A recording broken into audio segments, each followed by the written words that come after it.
Значи, соматичните доктори се договоривме, бидејќи они имаат право хроничната терапија на пациентите да ја поделат не на месец, туку и на 3, па и на 6 месеци. Така да пациентите имаат контакт со соматичните доктори преку телефон, може да се договорат и да им биде веќе препишана кога ќе дојдат само да си ја подигнат хроничната терапија за неколку месеци.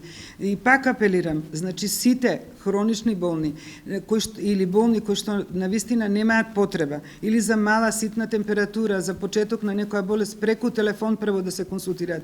Пред се заради себе, затоа што ние имаме и обичен грип и обична настинка.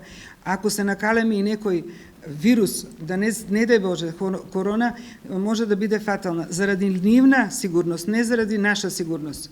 Ние кога сме облекле бели мантели, знаеме што не чека. Меѓутоа, заради нивна сигурност и за општото здравје на целиот град, ги замолувам да се однесуваат коректно во однос на себе и на околината.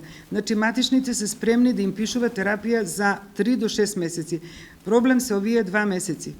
Понатаму после тоа имаме информации дека се знае вирусите на инфлуенца и овој вирус е од таа група, дека кога ќе се стопли се намалуваат. Нормално има и летно време овој грип, меѓутоа тоа е многу ретко, осетлива е короната на висока температура, така да се очекува и да стивне. Не дај Боже и да се развие епидемија. Благодарам на вас.